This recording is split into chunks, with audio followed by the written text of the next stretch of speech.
Okay. So let's start off with syncing up with one another. So if we can all just take a seat with a straight spine, put our feet on the floor, grounded, and all become present with one another. If you are able to turn on your cameras, it's nice to be able to connect with one another and see each other in that way. And yeah, let's just take a big inhale together.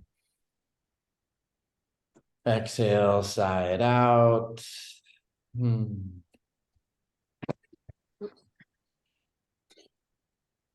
Take another big inhale together. Exhale, side out.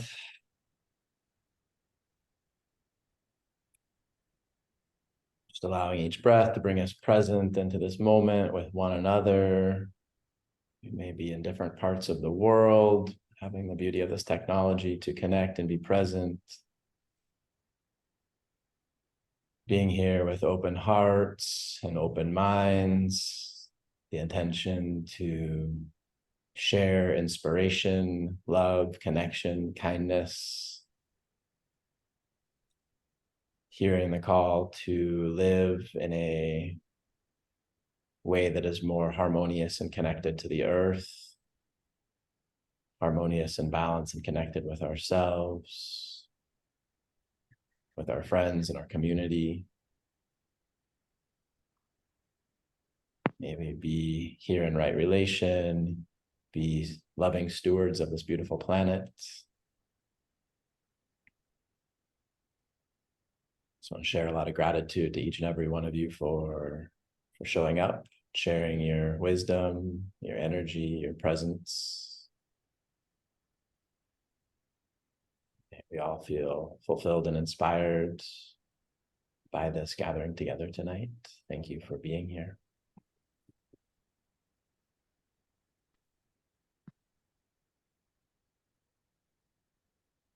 All right. So, brief context to what has inspired these online gatherings and gatherings of tribes. My background is in architecture, and in 2012 started a nonprofit called Local Earth, focused on sustainable and regenerative community development. We had a prototype eco-village project outside of San Diego for 2 years, from 2018 to 2020. We all did a training in sociocracy as our governance model and our decision-making process and our organizational model. And it was just a really beautiful and fulfilling 2 years, getting to live on land with like-minded people. And that project came to a close. Very unique timing, right as COVID started, and kind of went into those couple years of kind of the COVID experience. And then about a year ago, just started feeling like, okay, I'm ready to live in community with like-minded people again. I'm ready to get onto land. I'm ready to build homes. I'm ready to build gardens. And just, it's like, who's the tribe? Who are the people that share these core values? Who has a similar vision for living and for building community in this way? So started these monthly gatherings, and the pattern that we've been doing is on this first Thursday of the month, we do this virtually here on Zoom, and there's people kind of nationwide and even worldwide that Zoom in and that are also on our Telegram chat. And if you aren't in our Telegram chat, definitely join that, because that's a way to stay in touch with people between these monthly gatherings online.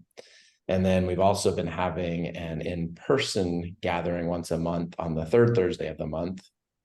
I have been based in San Diego for a long time, and so I've been coordinating the monthly gatherings in San Diego, and we've had a beautiful last 3 months of gatherings. I think at one of the gatherings we had probably like 80-ish people show up, and just it was beautiful. And I am actually down in Baja now, in Baja, Mexico, and some people are helping organize the Gathering of the Tribes in person in San Diego.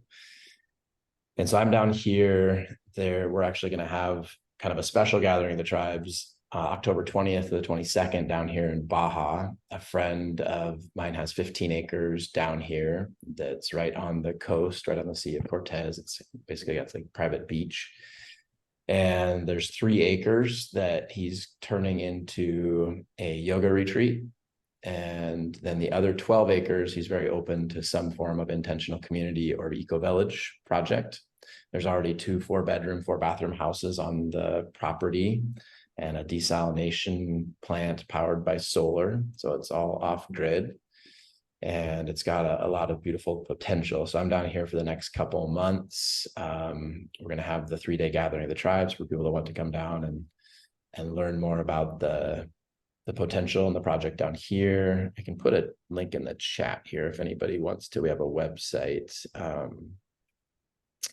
We have a website link to it that has more details about the property and the gathering, if anybody's interested.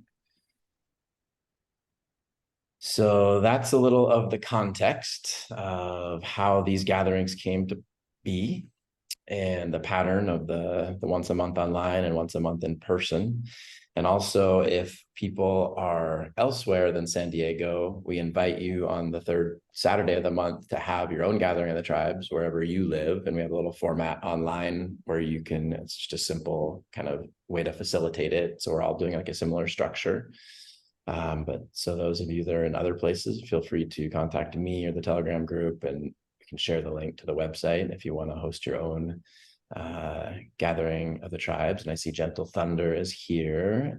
So we had like a small gathering in Sedona when we were traveling through there in June.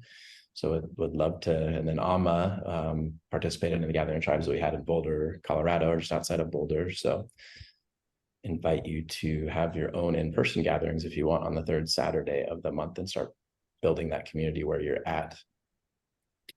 And the word community can mean a lot of different things to a lot of different people. And I think there's a full spectrum here of just meeting other like-minded people and building friendships and relationships and strengthening those connections in the network, nationwide, worldwide.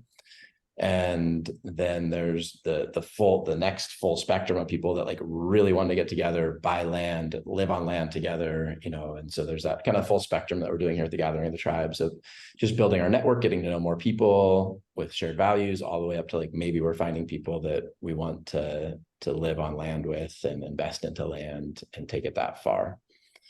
So we have there's 26 of us here. So want to allow some time for people to get to know one another. So I'm going to create some breakout rooms and we'll do about a minute each. I think we'll put about 3 people in each breakout room and just do a minute each of just a short introduction of your name, where you live, and like what is inspiring you to be here and participating in the Gathering of the Tribes. And so let me figure out here, I'm on a different computer, how to make sure that I have 3 people in the breakout rooms.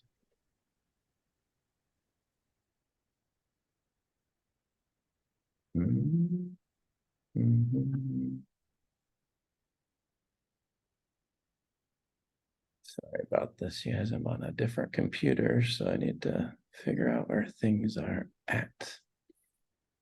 Sign manually. There we go.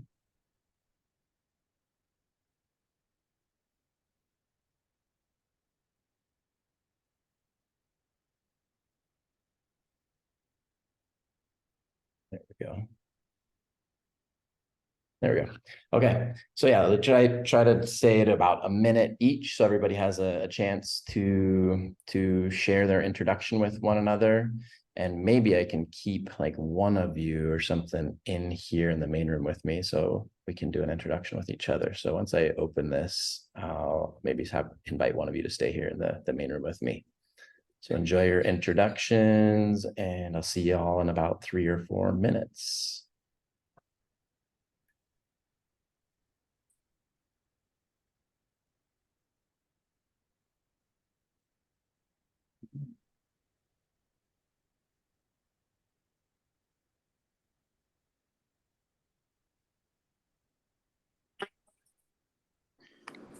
Did it work?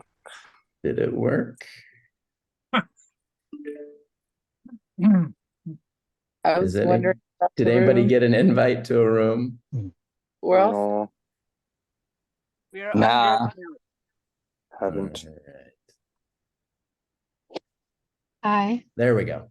I think this should work. Now let's see what happens. Oh, Oh.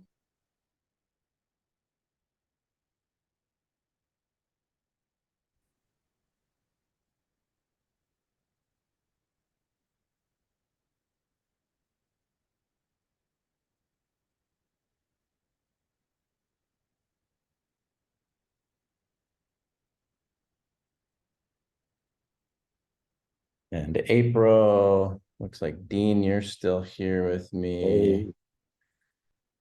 Keegan, are you actually here?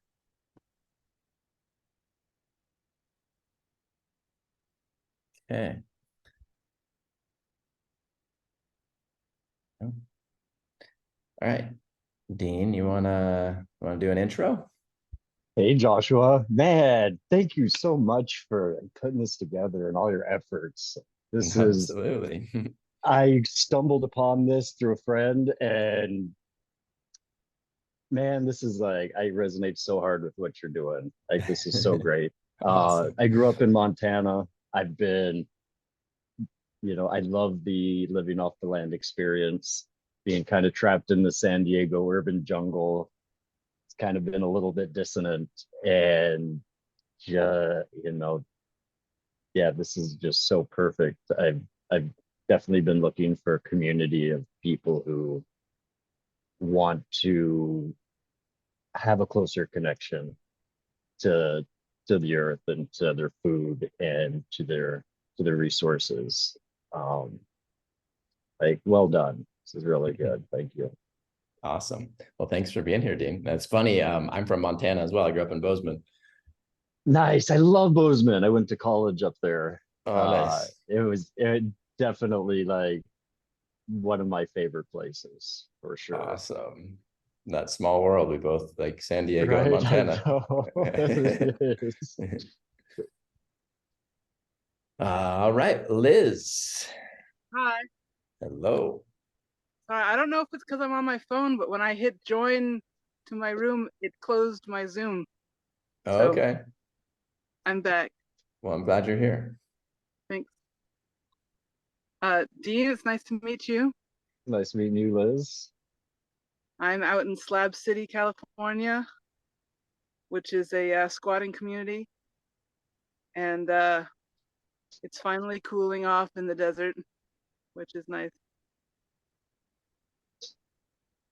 It was, yeah, we had some pretty hot days out here, so that was kind of rough, but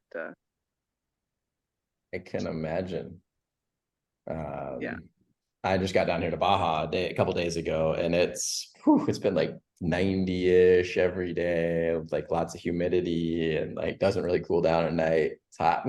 But Yeah, it's supposed to start cooling down this month.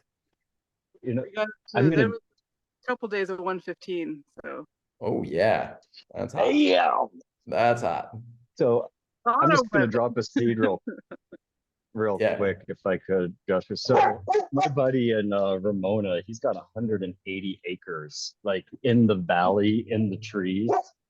And we've been talking about building some sort of sustainable community down there.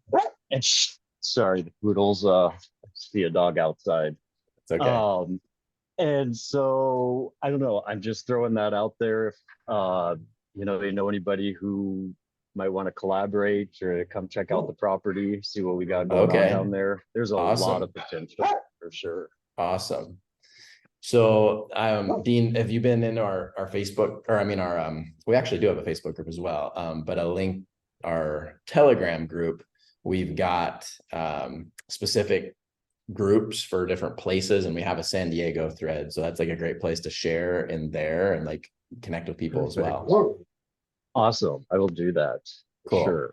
I'll drop a link here in the chat once well, I guess I could do it right now. I don't know if it goes to the whole group, but I think you should be able to see it at least.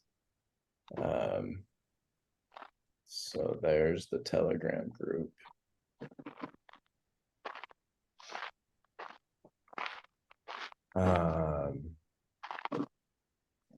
Okay.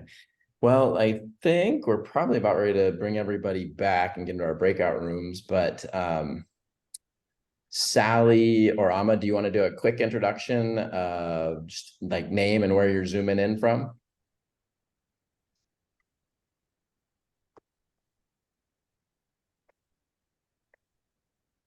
Angel, brother Angel. Great to see Joshua, you. nice to be seen. Mhm. Isn't this started already? Yeah, we're Or in just like a little breakout room for introductions, and I'm actually going to bring everybody back in. I'm going to close all breakout rooms right now. We got 60 seconds here. So we just did quick little intros, name and where we're at, and what inspired us to be here. So if you want to go, Angel, go for it, brother.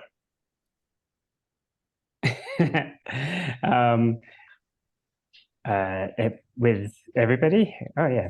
Hi everybody. Yeah, we got just a couple people Hey, in this breakout Angel. room. It's How not you everybody doing, yet. brother? Hey.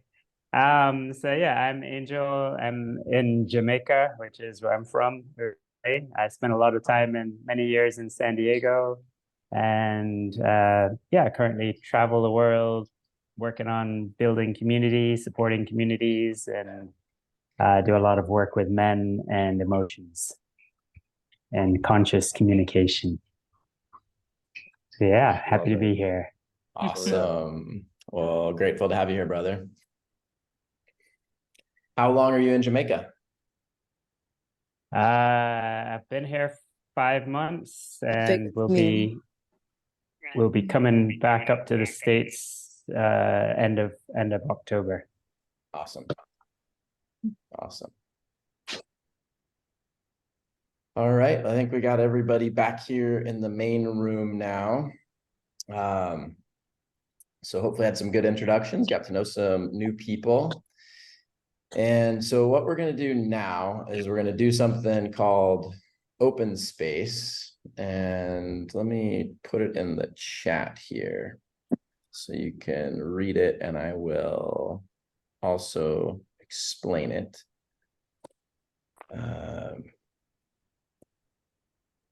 Okay. So everyone's welcome to propose an idea or topic for a breakout room focused on creating healthy, thriving community. You can either speak it out loud or type it here in the chat. As long as there's at least one other person interested, I will create a breakout room for the topic. We'll have around 25, 30 minutes in the discussion of the topics.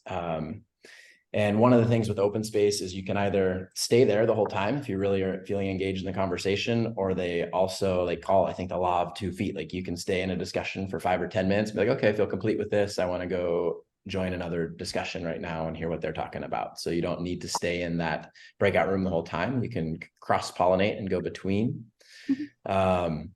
In the main room here, I will host space for discussion of the topic of choosing where and what type of land that you or we are interested in building community. And here I just have a bunch of things like, what country, what state, depending on zoning and building codes, that varies with different locations. What kind of climate people are interested in? Are you interested in an urban or a rural community? The vicinity to an airport, natural beauty. What does it have good access to? Clean water? Are there mountains? Is there good soil?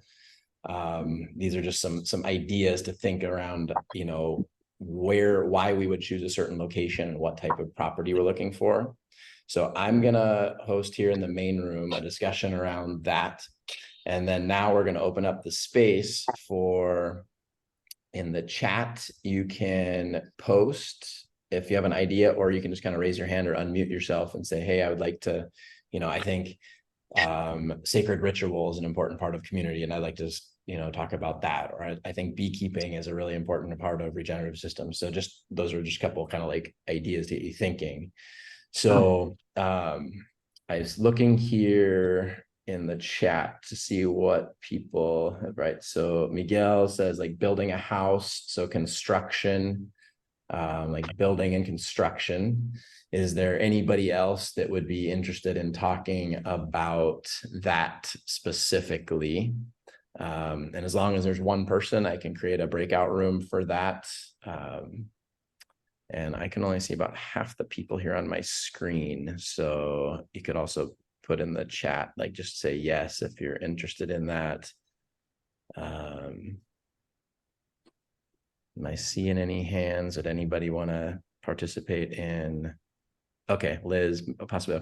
Okay, cool. So then I'll create a breakout room for building, like No, building. that was it's for an idea, another idea. Oh, Sorry. okay. Well, I think that's a good topic. So I'll create a breakout room for building and construction. And if whoever posted that, who was that?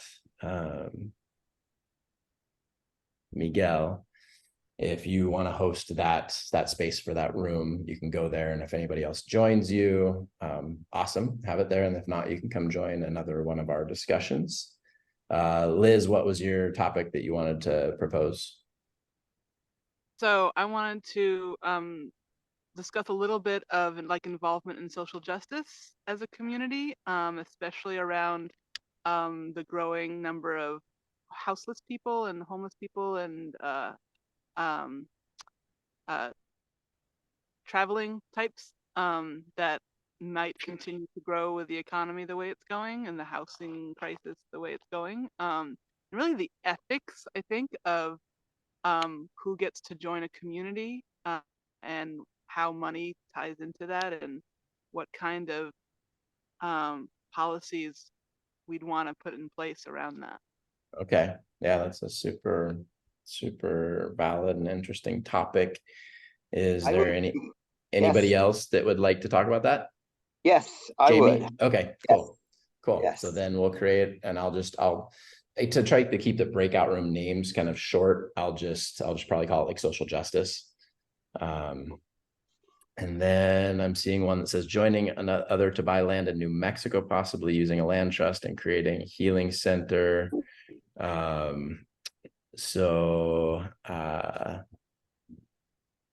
Jacques, if there's anybody that really specifically wants to talk about the New Mexico land, that I've been seeing some shares about that, raise your hand or say yes in the chat. And we could also, if there's not somebody that wants to specifically go into that, we could also talk about that in the main room here of like choosing locations where and why. So is there anybody that wants to raise a hand like for a breakout room specifically for a New Mexico property or project?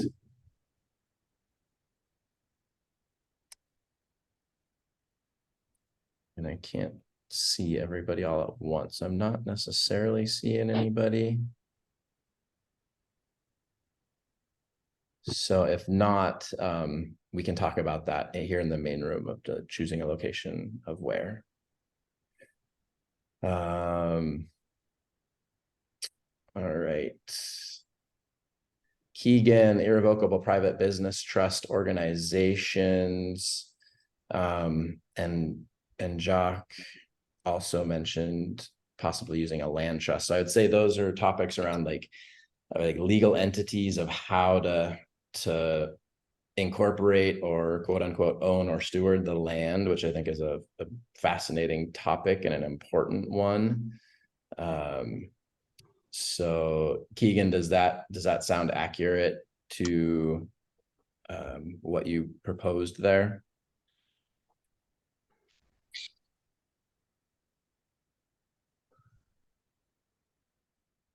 Unincorporated association. Okay, so I'm gonna call that breakout room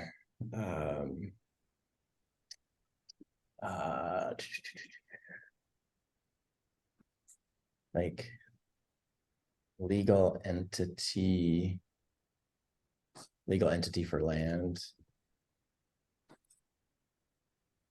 Okay. And I might also just put land trust there because lots of people talk about that in that discussion.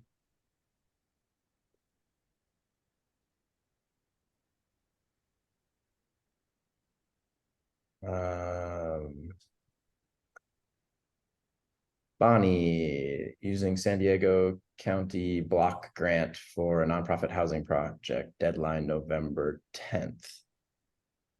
Okay, so Bonnie using San Diego County block grant for a nonprofit housing project. Is there anybody else that would like to talk about a very specific San Diego project with that land grant? So Cody, yes. Okay. So I will create that and I will say, I'll just call it San Diego grant.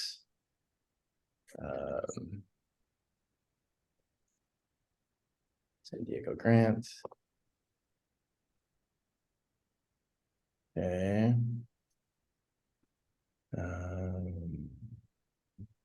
All right. Are there any other proposed breakout rooms? Cultivating community homesteading. Amma, would you want to expand on that? So, I mean, all of these are focused on cultivating community for sure. And I guess if there was one, if we wanted to specifically say like homesteading, that could be a topic. Yeah, the thought and intention behind that is, just how do you choose who you build community with? What does the process look like? Based on experience, in homesteading culture and in honor of that and building community in and around that,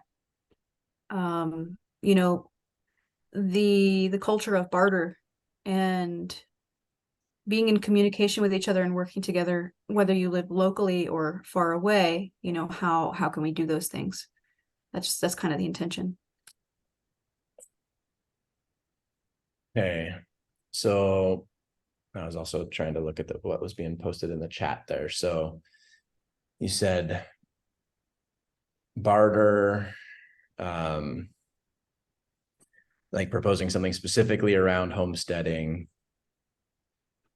Yeah, homesteading, barter, and the process of building community and choosing who you're building community with, and finding people with skills and having like a complementary community where people are having, like social skills, agreements, things like that.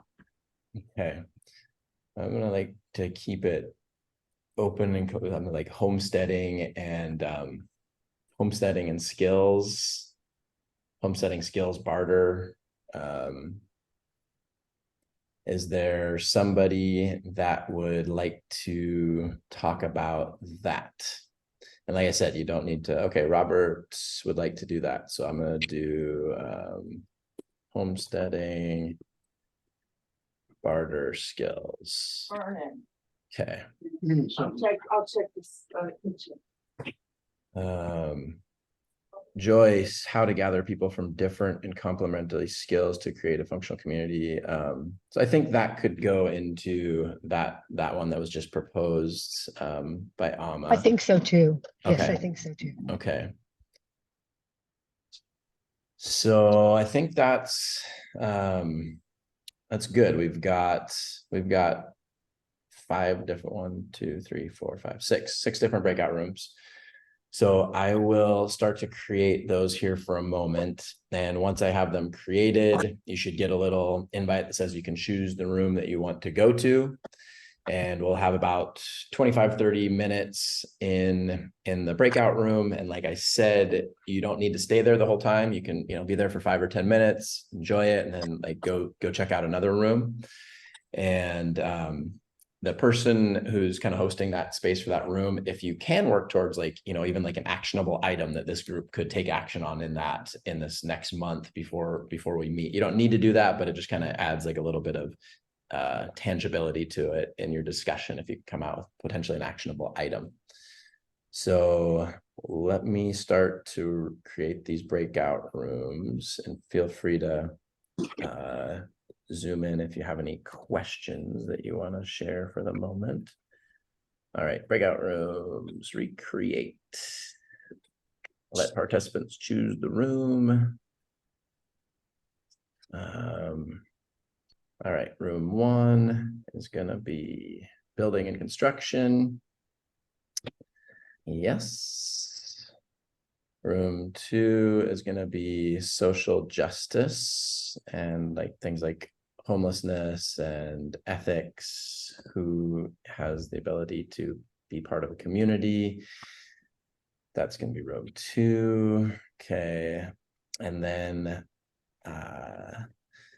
the legal entity for land, like how the land is held, whether it's a land trust, whether it's incorporated, unincorporated, PMAs, like how it's quote unquote owned or stewarded. It's a really fascinating discussion. We'll do that for room 3. And then the very specific San Diego project with the grant that has a deadline coming up November 11th. That will be room number 4. Okay.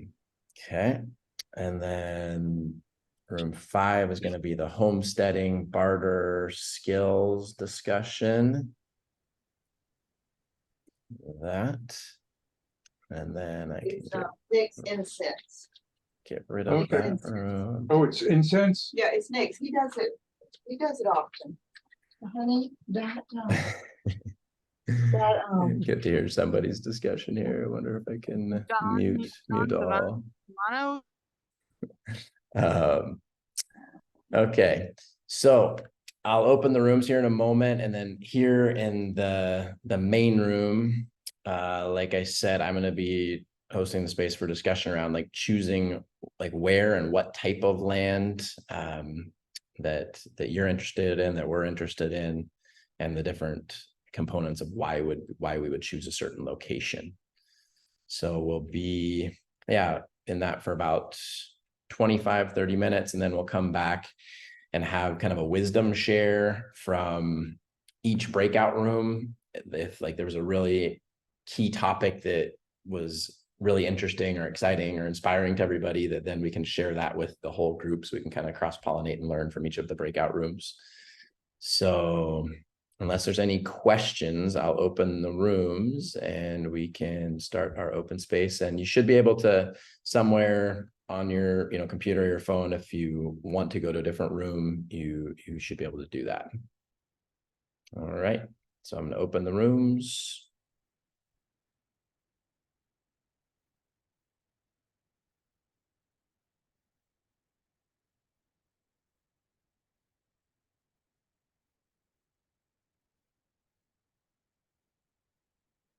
And if you're having a hard time going to a certain room, I can assign you to a room as well. So feel free to, if you can't join a room, let me know and I can put you in a room.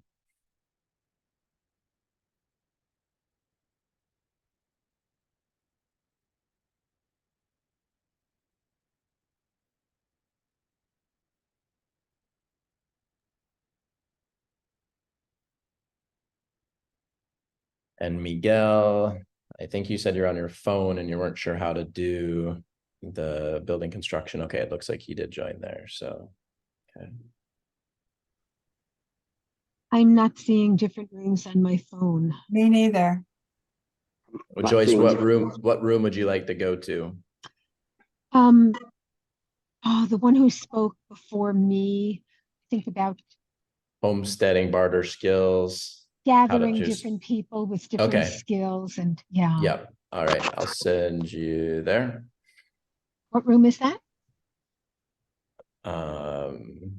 There, you should have received the There it is. Thank you. notification. Thank Yep. you. Yes. Anybody else? Simone? Can you put me in the construction group, Yep. please? Okay, building and construction. There you go. Thank you. And Joshua, if you could put me in room number 2. All right, was that Jamie? Okay, room number 2, social justice. Okay. Jamie, social justice. Boom. Anybody? Josh, Yeah. I might want to go to room 5, but could either stay here to start with and then go there, or would it be better for me to go there and then come back here when I'm Let's see. It doesn't matter. Either or. Was room 5 like the homestead bartering skills type one? Yeah. Okay. Yeah. Uh, Whatever, why don't whatever put, you prefer. Put me over there first, and then I can come back here when I'm Okay. Okay. Cool. Thanks. Side 2. There we go. Thanks. And Robert, I think you said you wanted to go to one of them. Maybe do you want me to send you somewhere? Or are you good here? I think you're on mute. I'd like to go to the San Diego Housing Ground. Okay. Thank you. Yes. San Diego Grant. There you go. I'd like to go to Alma's house homesteading. Okay. Robert.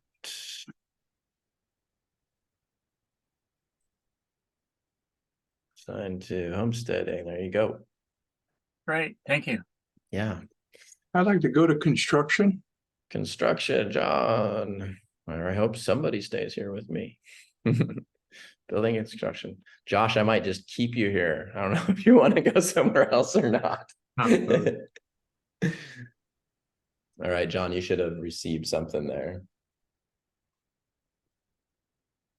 I'm going to stick with you, Joshua. All right, awesome. I'm going to stay here too. I'm excited to learn what's going on in Cool. Mexico. All right, so here we go. And you're good here, Josh? Can you remind me what your topic was? Like choosing a location, like why we would choose a certain state or country or city, rural, urban, just why we would choose a specific spot and like what type of land we would choose. This is perfect. I didn't really realize that 90 or 100% of the discussion options would be, I guess this whole community is mostly focused on like land and like building like a new community in a new place, whereas in general I think I was hoping to find just like community in the San Diego area, but I don't know if I'm in a place in life to go in on land. Okay. So I may pop into the San Diego group, but it sounds like they're looking at this like technical legal stuff. So maybe I'll start here for a bit. Okay. And if you want me, I can send you to the I have a list. I should be able to pop over. Okay. Yeah, like Cody is like there's definitely some great San Diego people in there. So, you know, if you want to go in there and chat with them, but I'll probably bounce. Okay. Thank you. So yeah, let's just kind of open the space to any thoughts on. I can read through those things I listed of just to like get the creative juices flowing of like what country or state. There's different zoning and building codes in different locations. You know, climate. Do you want to be urban, rural? How close to an airport? What kind of natural beauty? Do you want mountains or water? Things like good soil, abundance to clean water. So these are a couple types of things, and let's just kind of open the space to whoever has any thoughts or ideas or questions you want to share. I have a question. I've been traveling the past 5 years since I sold my house back east in the States and abroad, and just got back from like 6 weeks in Portugal and 6 weeks in Mexico. And I'm curious the solution for how you guys are handling the water situation in Mexico, because that was the only thing that I'm like, oh, I don't know if I could handle that. So I'm curious what you guys are doing down in Baja. Yeah, this project has a desalination plant on the property powered by solar panels. So that's what we're doing with water here.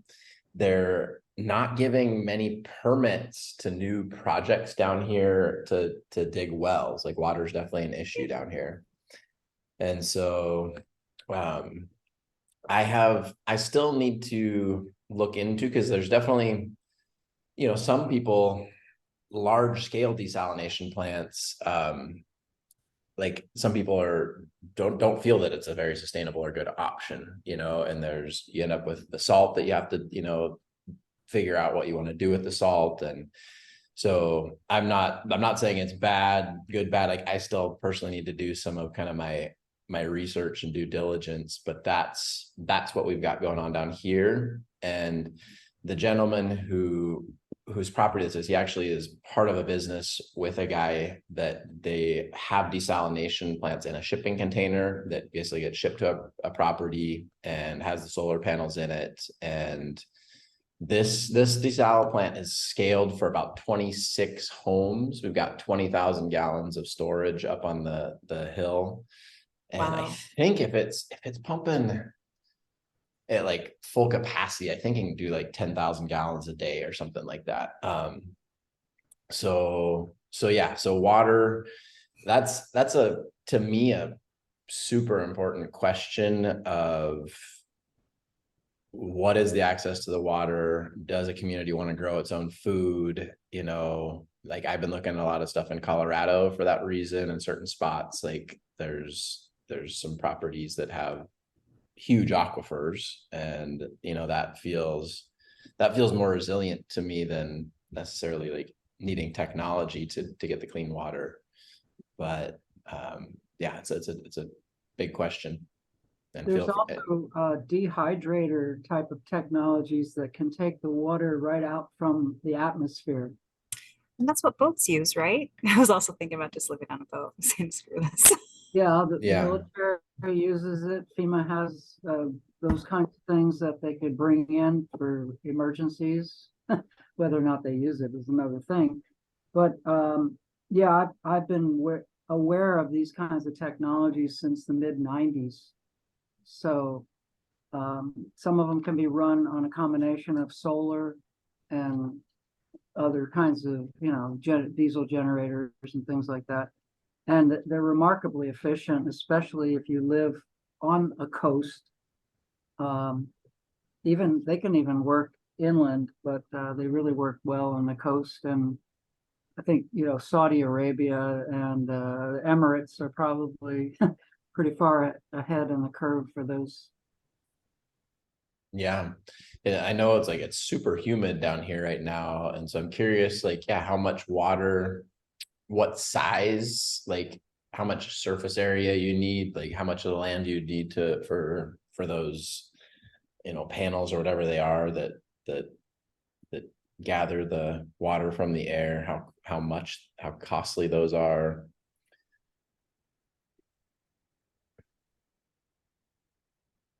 Any other? Yeah, my efforts have been towards focusing on, first of all, more rural than close to a city, because of what I see coming down in the future in terms of the efforts by certain world leaders, as we all probably know by now, who want to corral as many humans into smart cities as possible. So I've been focusing on more rural areas, and because I don't speak Spanish, it's hard for me to get my mind around going to Mexico or even Central or South America.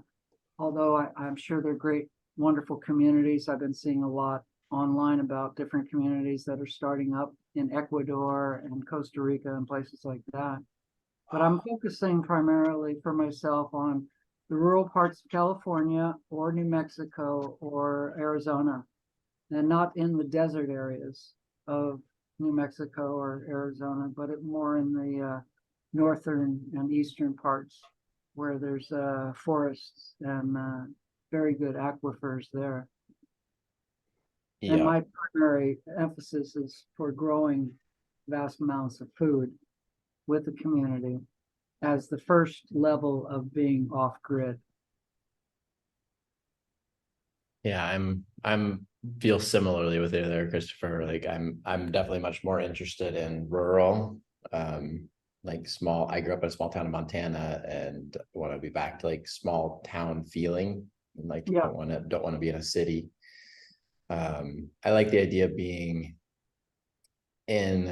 within an hour or two of a decent sized city for like building materials and different things. And then if you have any revenue streams on the property that like include people coming to the land for workshops or retreats or learning, then like it's nice to have a, you know, an airport or something in a vicinity. So there's some reasons why I like the idea of like having somewhat vicinity of a decent sized town, but definitely quite a ways from it. And just so I can, Bob, Victoria, and Flo, you zoomed in here kind of after we're all in breakout rooms right now, and this discussion is around like why we would choose like a certain location for community. And there's other breakout rooms. So there's one for building and construction, there's one for social justice, there's one for the legal entity to hold the land. There's a San Diego specific group for a grant that's being proposed, and then there's a group for homesteading, bartering, and what skills people have. So if you want to stay here, great. And then if you want to go to one of those other breakout rooms, you can either find a little way or you can ask me and I can send you to one of those breakout rooms. Or you can type it in the chat too.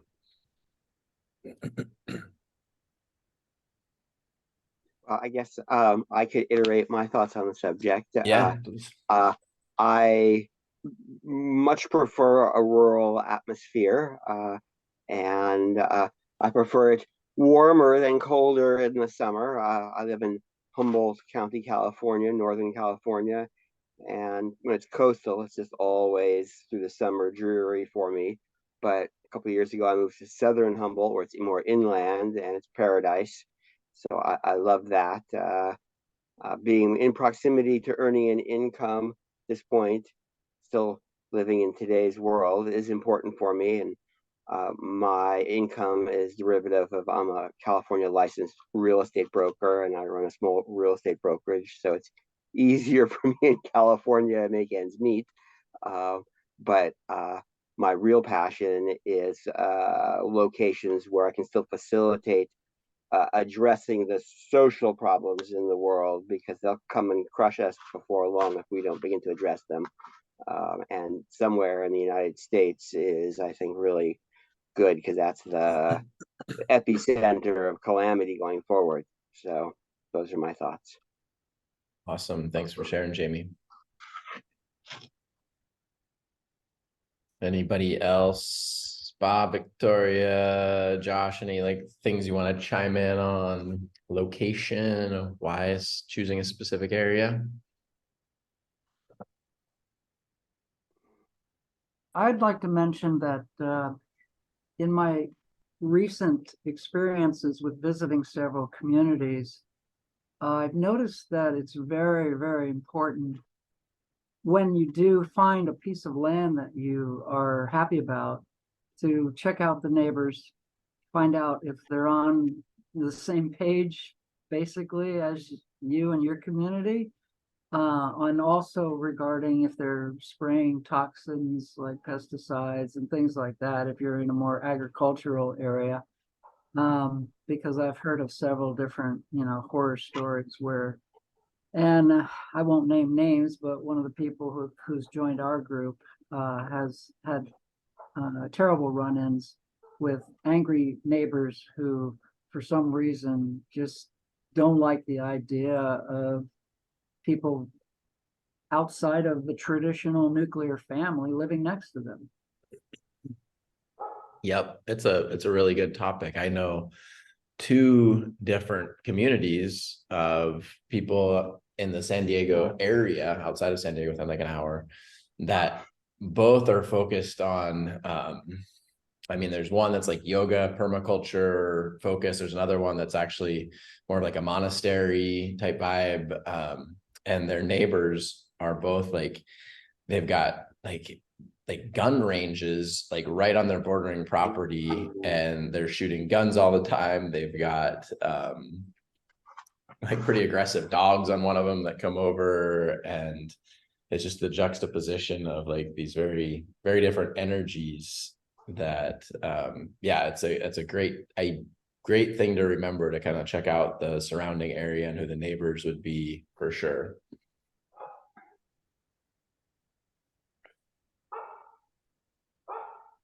Yep. Victoria, you got something to say? No, I mean, yes, just I thank you for the space and everyone who's on this call. It's my first time here, so I'm really just checking it out. and I Okay. do feel future calls, but I have nothing to chime in about this right now. May I ask that you repeat again the groups that are out there, because I think building piqued my interest, but can I Okay. just check the other names, please? Yeah, and I actually could put them in here in the chat. If Okay. you can read that, did that come through? Yes. Yeah. And if you are, if you wanted the building construction, I can put you in that room. Gosh, so many great options. I don't want to take anyone else's time. I feel called to a lot of them. Another. You can just type it in the chat whenever you're ready, and I Sure. can put you there. Yeah. Thank you, Joshua, for all of Yeah. this. Yeah, you're welcome. Thanks for being here. Something else you said, Christopher, that I also, when you're talking about neighbors, what else did you say before that? I think one thing, an important thing is Pesticides on the land. pesticides too. Yeah, that's definitely a thing. I think in terms of country, location, we had an interesting discussion a couple weeks ago about something of Costa Rica, like doesn't have a military. A lot of their tax money goes towards education and environment, and you know the UN peacekeeping troops is more of their military. And so there was a discussion around like things like that of some people feeling like either some people were like feeling, hey, I feel more safe in the US and I want to stay here. And then other people would be like, I really actually want to get out of the US and I want to go to another country. So that was a very interesting discussion. It can get pretty deep in those topics. I think the building codes and the zoning is a big thing. Because a lot of times if we're interested in a more rural location, which a lot of us are, and if it's zoned agriculture or mixed use, that can be a good thing in some aspects with the agriculture, because there are some different loopholes that's a good thing, but then often they don't allow very many residential units on that zoning. You know, they might say you can have, 2 or 3, structures at the most. And if you're trying to have a community of 20 people or 50 people or 40 people, like that doesn't work. And so sometimes the zoning really can hinder this process. And some other countries have a lot less red tape to go through in terms of zoning and building codes and all of that. So that's one reason I am intrigued with some of the, some other locations outside of the US. There is the state of Missouri doesn't mandate counties to have residential building codes. They do require some form of on-site septic approved, but Lawrence, Missouri agrees with the state, and so you can go into Lawrence, Missouri and build all the things we're talking about as long as we have on-site sewage, and there is no permits to be gotten, let alone approved, within their fine jurisdiction. In California, it's been a 30-year life's work to navigate what you're describing, and there are 3, maybe 4 models that can be used to do the best we can in the face of what you said, Joshua, which is really true in most zones other than the most miserable zones of residential or multifamily. So yeah. And that was Missouri that you were talking about at first? Yeah, the first part is honoring the beauty of Missouri, respecting its citizens to do as they see fit for residential construction. Some of the counties say, we still want to conform to this code or that code.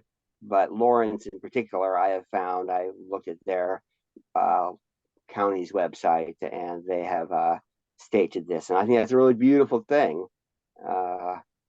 Yeah.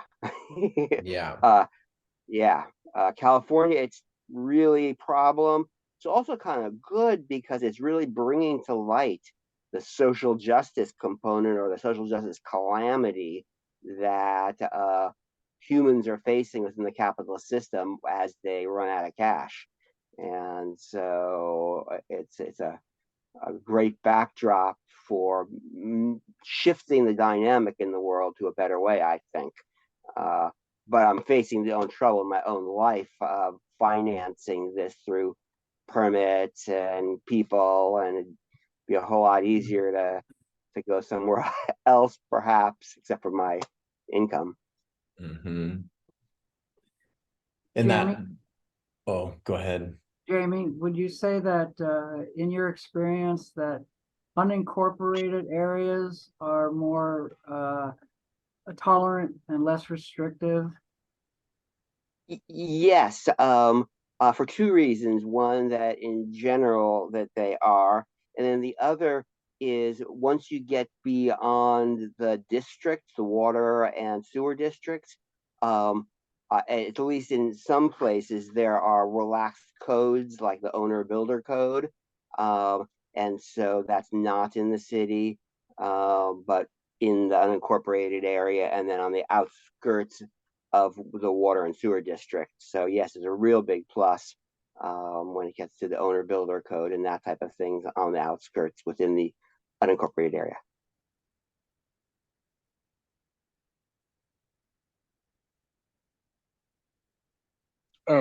I'd like to say something about Michael Reynolds. Yeah. Earthship fellow, and he's published a map which he has talked about the free zones, the zones where they don't have enforcement, or they have a county engineer who has 2 hours every 2 weeks or something like that. They're not focused on spending a lot of public resources on enforcement. And he has identified a map where you might be able to get away with building that kind of off-grid structure. Yes. Yeah. A lot of harassment. The intentional communities movement all throughout Missouri and those states around there are much more lax, which is why these communities end up there. So I bet that fits that map. I think you're right. You know, and they did, Michael Reynolds and the whole Earthship crew did something, you know, pretty interesting in Taos, New Mexico, when they applied for, if anybody hasn't seen The Garbage Warrior, it's a great documentary that goes pretty deep into all of this. And when they, you know, got shut down for not having the septic and this and that and blah, blah, blah. And then they, you know, made that proposal to, I think they called it like a testing site, like a sustainable development testing. I'm trying to figure out like what the words were, but they almost got like a conditional use permit for, you know, it was like 5 or 10. I'm trying to think how many years. It was a certain amount of time, but I did hear, because I was recently back out there, and I think that timeline where they said, hey, you got 10 years or 15 years to do this, that did pass, I think, a couple of years ago. And I think they were gonna have to reapply to get it like agreed upon again. I'm not sure exactly where that's at, but that's been an interesting process with the Earthship community. I think he might have some conditional arrangement in the process of getting his license, architecture license, back intact. Yeah. But yeah, the state allowed him to have a zone of experimental structures, a few acres. I think that's right. That was what, experimental like testing zoning. Yeah. So he's accomplished quite a lot getting those concepts accepted in New Mexico. Yeah, he's definitely a pioneer for sure. And it's just interesting in that Garbage Warrior where he also, like, you know, he lost his architecture license here in the US, and then other countries are flying him all around the world to come and like teach them how to build and do what he's doing. So yeah, it's pretty interesting. Haiti and Puerto Rico, a few other places.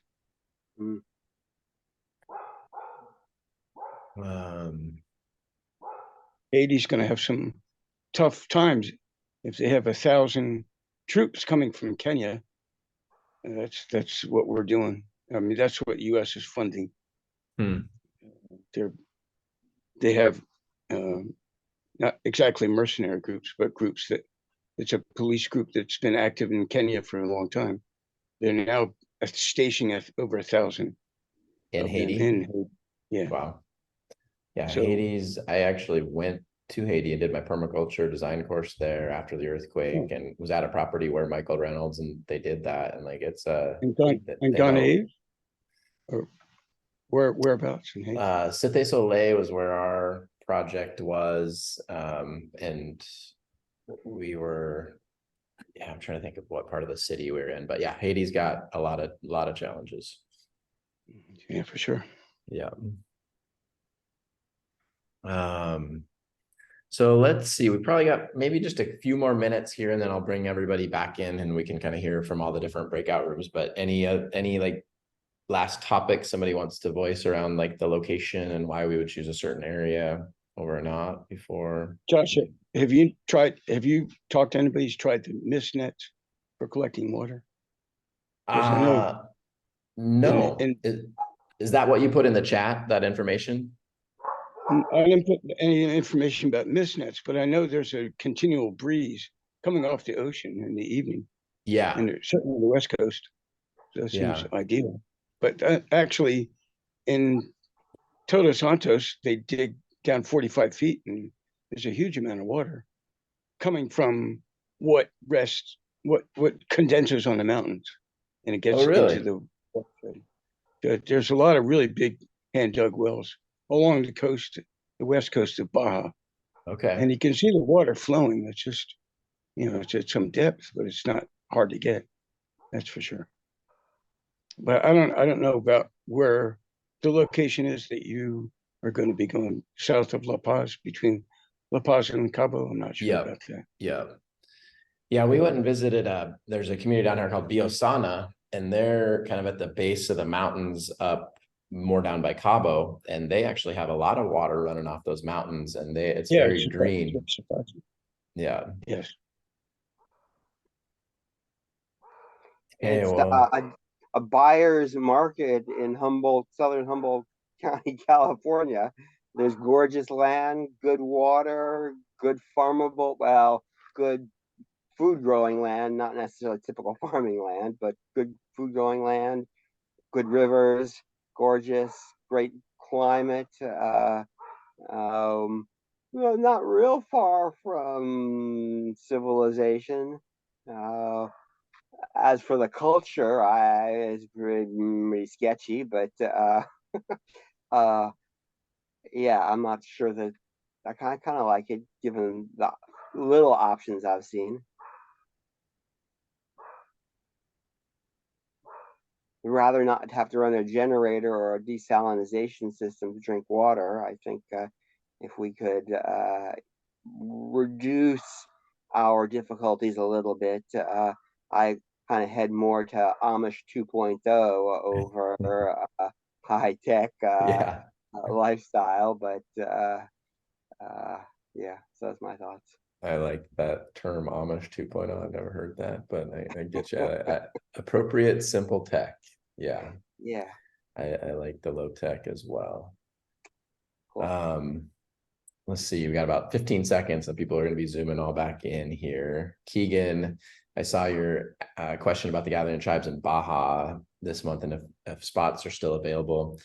Most of the rooms are full, but there are other places here in the houses. I'm here right now. There's 2 4-bedroom, 4-bathroom houses, and there's spots where we've got like 25 beds, so we could find a spot for another person for sure. But let's you and I connect offline about that, and I'll put it in the chat again for anybody else who's asking. Keegan was just asking about the Baja Gathering of the Tribes, so I'm going to share a link again for him or anybody that wants to read more about it.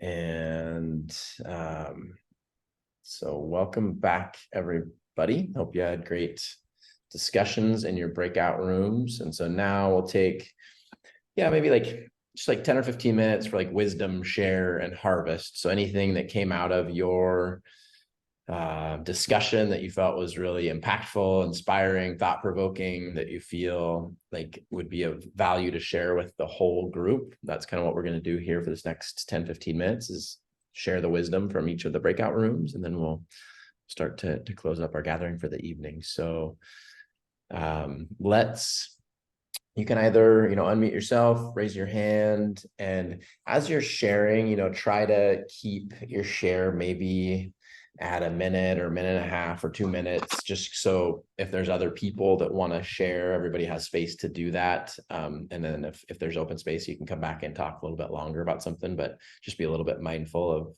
when you're sharing, to be concise and make sure other people have time to share as well. So let's hear some of the wisdom and inspiration that came from some of the other breakout rooms. Well, okay, in my group, which was about, bartering and kind of sharing the different aspects of living together, it seems like there's so many beautiful ideas and people have all had experiences to bring to the table. What comes up for me is it would be so great to have a template of, what is the fastest way of moving from what I just experienced with these other people, which sounds like a group of people all sharing a vision and wanting to live this way. What are the steps, the chronological steps from the desire to do this to implementing it so that it manifests? How do we take this beautiful idea and implement it as soon as possible in the most conscious, balanced way? So we're not talking about this 2 years from now in an idea stage. Great question, Joyce. And I'd love to hear anybody else's feedback. I'll share a quick 2 cents. I mean, one, I would say, if people are really ready, first search would be the FIC website. There's a lot of great communities out there. And so do, pretty thorough research of what intentional communities and eco-villages already exist. And if you find one like the Foundation for Intentional Communities, FIC.org or whatever it is, and then intentionalcommunities.org, there's 2 different sites that list a lot of them. So you can look and find, see if there's some that already exist that you feel aligned with, and, go visit them and potentially join something that already exists. That would definitely be the fastest way. And then, if you're wanting to meet new people and start from the ground up, I think that question that we've talked about in several of these is how you build trust with people is a big one, because if you're going on to potentially invest into land with people that you don't have history or background with, you really want to make sure that you've built that trust with each other and make sure that your vision's very clearly aligned. And I think getting clear on any of the deal breakers very quickly up front, hey, I only want to be in a vegan community. Hey, I want to eat meat. Okay, we shouldn't go down this path together. So really getting clear on deal breakers to make sure people's visions are aligned. So you don't go 6 months down the road thinking that you're seeing the same thing and then, be like, oh, I guess we have different visions for community. That would be kind of my 2 cents on that. So yeah. Thank you. Yeah. Thank you. What else? Oh, yes, and then Robert did say he was working with the human design system.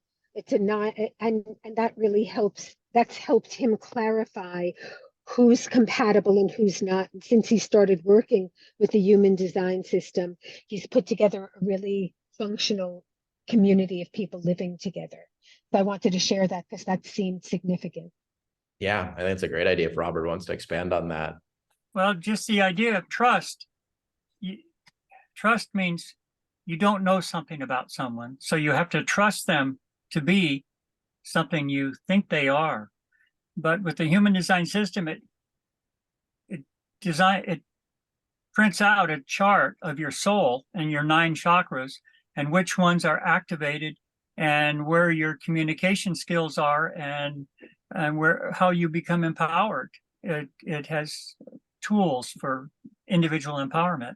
And since we're all unique, when I can see 2 human design charts together, I can say, oh, well, I know where they're going to break down in their communication or in their follow through or something like that. So anyone can go to human design free chart online and print out their human design chart, and there are hundreds of videos explaining the whole system. And it's an incredible tool for selecting housemates, business partners, intimate relationships. It clarifies so much. So I'll leave it at that. Thanks really for that. quickly, Yeah. what's your human design, Robert? Are you a manifester? No, I'm I'm a pure generator, but I'm triple split. So it makes it a little different than other generators. Yeah. And So Robert, I'm a 4-6. Yeah. I think I'm a 3-5. And maybe we shouldn't get too far in this because this could be a long conversation. We'll open space for other things. But yeah, a great idea and a great way to approach. Yeah. That Liz, yeah, it looks like you have your hand raised. Thanks. Yeah, so first of all, I love the human design thing. I'm really into astrology and I've struggled to get into human design, but that sounds really fun. Well, I just wanted to mention that the breakout room that I started, I had to leave because I had to be called away for a minute. So that didn't really go anywhere, but I went into the grant room. And one thing that I was talking about in there that I think there was some interest in is exactly what you were saying just now about not rule breakers, the deal breakers, and just finding what their values are. I think it would be beneficial to get some kind of survey, especially if we could get it really widespread, because I feel like there's a lot of interest across the nation in this topic at the very least. Maybe even work with IC.org to really pool together and use AI to sort through what people's different interests are and get people together, like who's location or who location specific and who's not, and vegans, and who wants to share finances and who doesn't. And I think, because I feel like as many people as we might get together in this area, we're all really excited about finding someplace and starting right away. But from what I've heard from people who have been in intentional communities for a while, that's the exact type of thing that will make it not last once you've gotten started, is exactly what you're saying, finding out that you're not on the same page about things. So I think it would be really cool to get some kind of survey and sorting done like that, to really find like-minded people who are our ideal matches to start communities with. Yeah, I agree. Super important. And actually, I've been working with a group of people called Lightspace on a project that will do some of that. It's a platform for regenerative community development, and we are developing an AI to connect the appropriate people, whether it's a property owner with like the vision and the parameters for their land, with the consultants and the specialists like needed to develop it in that way, and also to manage the project and the properties, but also with people looking to find specific things that the AI will connect the dots. And so we are working on that, but we're trying to raise the funding and stuff right now. And it's not something that we have immediately available, but hopefully our beta, we're hoping to have available like ready by March of next year, and potentially launch it at Envision down in Costa Rica. So hopefully we'll have that can be a tool that will help with the process, but it's not ready right now. Yeah, that didn't even occur to me, that you didn't need, for a database that size, you'd need some funding for it. That gets into, yeah, that sounds great. Yeah. Maybe add some human design questions. Yeah, that's a great idea. I saw somebody else's hand up. Who was that? Josh? Oh, Flo. Yeah, and then we can come back to you, Joyce. Oh, I didn't actually do the hand icon, but I was waving. Okay. Hello, love, peace, and light beams, everybody. I'm from New York. First time here. Thank you, Amma. Amma's definitely my sister. Welcome. Thank you. I'm about all this 100%, and I love everything that's happening. I'm in New York, and I don't know what your thoughts are of New York launching, but I'm so down. I'm a massage therapist, also do many things, play with the angels, all fun, all sorts of things. And I work at the Omega Institute for Holistic Studies. I don't know if anybody's heard of the Omega Institute. It's very well known. It's my first season and it's absolutely amazing. It is seasonal. Unfortunately the season's ending on the 14th and we're all really, there's this melancholy vibe. However, everything that this is what Omega is. Yep. I would, if there's anything, if you're thinking of going down that avenue, that is a beautiful place. And I think that they would resonate and take it and run. I think it would be, a great place to start in New York.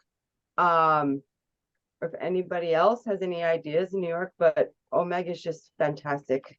I even got my Omega shirt on today. So, yeah, I'm ready to rock. I'm down for the cause. Anything that I could do to help Kizmatako Oyase.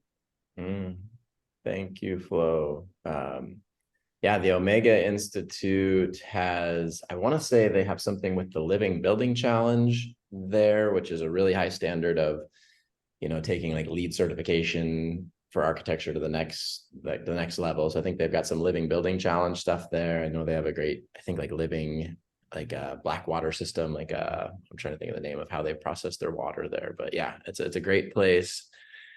And the seasonal component is our group, we talked about location and why you would choose a certain space and like things like, is there good groundwater? Do people want to grow food?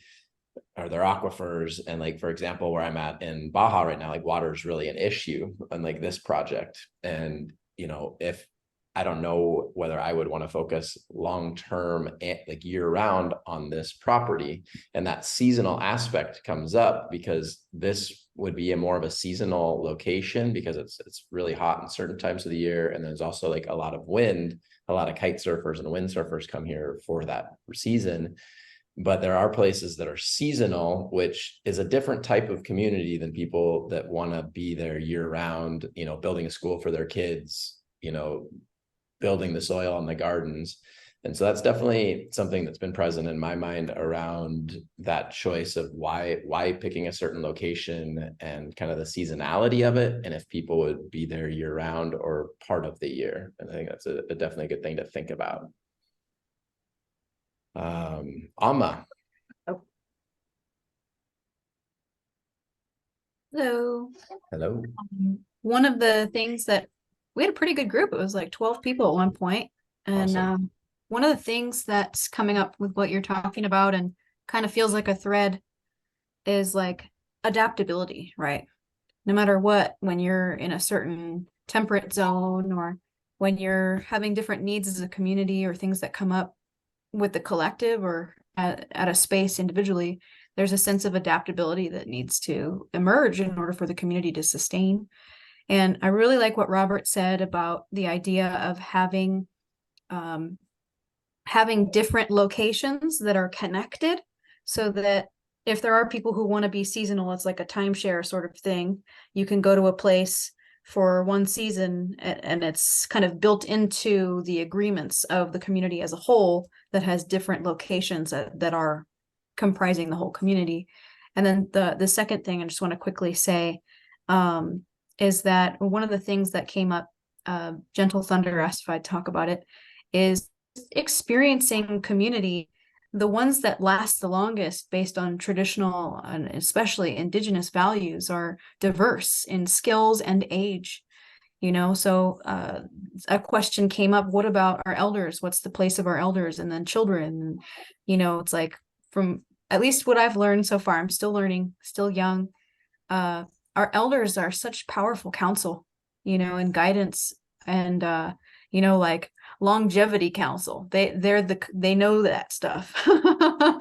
So when the community has a question about the well-being of the whole, that's what our elders are for. People who are my age, 30-ish, 40-ish, whatever, we're generally more tech savvy, so we can help with media, weaving and bringing in community and growing the food and doing a little bit more work. And then we have our kids, we have our children, and our children are learning and teaching us so much. And bringing vitality to the community with that innocence and that life, that genuine heart. They're just walking hearts and spirits from the mouths of babes, you know.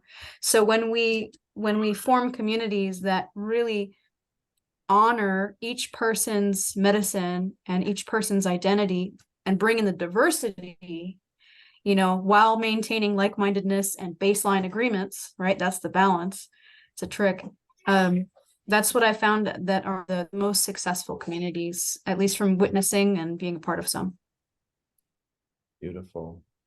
Yeah, super important things. And I think throughout a lot of these discussions, we've talked about the importance of multi-generational community. I think that's a core value that a lot of people really want. And I think, as you just eloquently shared, like, so important to have, and the diversity as well. One thing that you just mentioned about the different locations of kind of a network of communities, and that's also a thing that a lot of people are very interested in, and I personally love that idea as well. And so there's some ideas that people are working on for that right now. There's actually a community in Colorado that I think we maybe talked about, like, they're connected with a community in Costa Rica, and they're already working on that. The community in Paonia, which is something Springs, I'm blanking on the name right now. Juniper. Juniper Springs, and then Diamante Luz in Costa Rica. Like, they're working on kind of a way where people could go between the two communities, and it gets into some people, like, the idea of like fractional ownership, where it's important to me to get away from like renting and just like paying a landlord and building equity in somebody else's, you know, property, so that we're actually investing into something. We're owners of community, but rather than owning the actual land itself, you like own a share of the village network, which I love that concept, and a lot of people are working on it. And one thing that is interesting around that is, so there's a project in Costa Rica that's been working on that, and we had Jamie, who does real estate, in our group, and I forgot to share this in our group.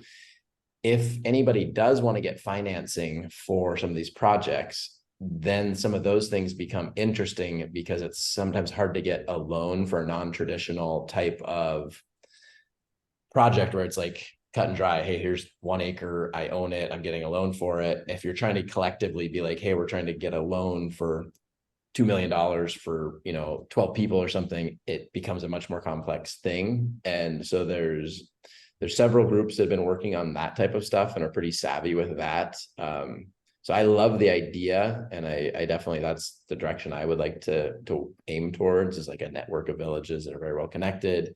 You're a fractional owner of the village whole, and you're a steward of the land when you're there.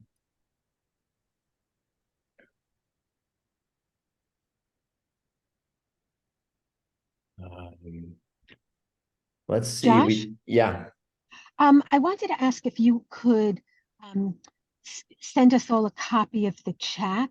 That would be really great if you could. And I also just wanted to reply to Flo. You know, the very first year that Omega opened, I had the option to work there or at Kripalu, which was just opening, or another place.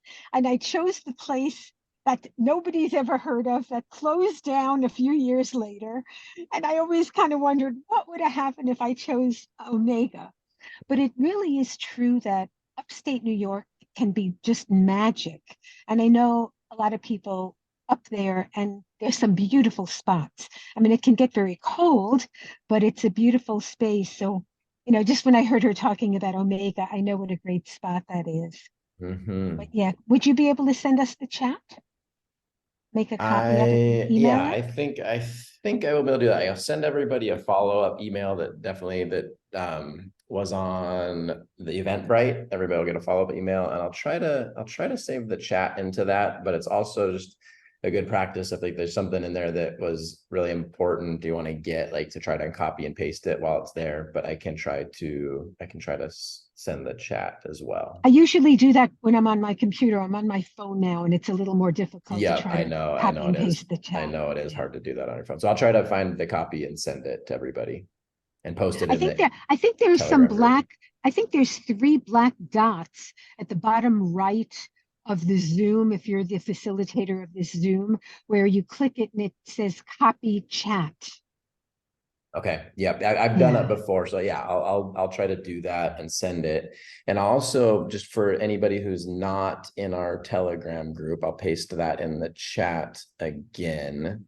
So that's definitely a good way to stay in touch between these monthly gatherings and continue to share information. There's different geographic areas that you can get specific in. And yeah, so we'll do this, I think next month, whatever the first Thursday of the month is. I think it's November 2nd. We'll be doing this online. And then the third Thursday of the month, we'll have our in-person gathering. So anybody in San Diego, we're going to be back at the Living Joy Homestead, east of San Diego, which is an amazing property. I won't be there. I'll be down here in Baja. But there's the San Diego gathering is continuing, and anybody else who, wherever you live, if you want to have a little gathering in your own town, like, you're totally invited to do that. We have a little template on the website where you can host your own gathering and just kind of facilitate it similar to how we're doing it in San Diego. Josh, don't you mean the 3rd Saturday of the month? Oh yeah, the 3rd Thursday. The 3rd Saturday of the month. The 3rd Saturday of the month is the in-person gathering. The 3rd Thursday of the month is the Regenerative Community Development Mastermind that we're doing. And so that is a deeper dive into people that are really clear, like, I want to get onto land and do this. I want to get into like zoning and building codes and really specific stuff. So on the 3rd Thursday, we have the Regenerative Community Development Mastermind. And I can put that in the chat. I probably also have a link to that. And that has a $25 a month membership fee, right? Yes. Okay. Yeah. So that is there. And yeah, I think we're at about an hour and a half. So I want to honor everybody's time. Thank you everybody so much for showing up and sharing your wisdom. It's always like, love seeing the familiar faces that we've been seeing, months and months in a row, and like starting to get to know each other more. And then there's also lots of new faces. It's each month. It's great to get to know new people. So let's close just with a few more breaths together. If we can take a straight spine, place our feet on the ground, just take a big inhale together. Exhale, side out. Big inhale. Side out.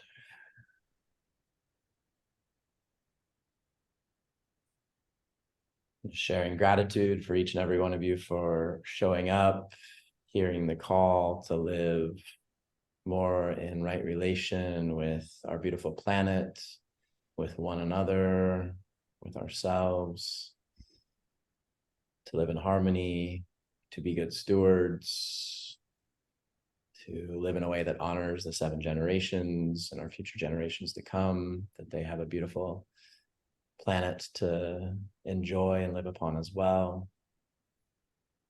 Yeah, just have so much gratitude for all of you. So thank you for being here with your open heart, sharing your wisdom.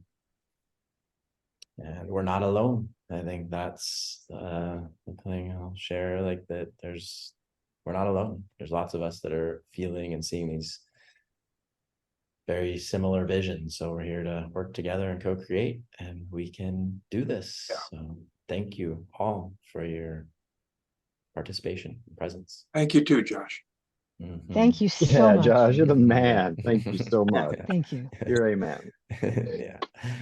Well, thank you all. Nice meeting you all. Thank you. Love you all. Yeah. We'll see you all Bye. soon. See you Take soon. everybody a beautiful evening. Thank you. Thank you, everyone. Thank you, Joshua, and everyone. Yeah, You're doing thank great, you man. all. It's a great vision. You're the right guy to do it. We are the Beautiful, man. right team. We are the right tribes to do it. We are the right team. Yeah, you're good. Thank How you. do I get up? All Good right. night. All right, everyone. Sending lots of love.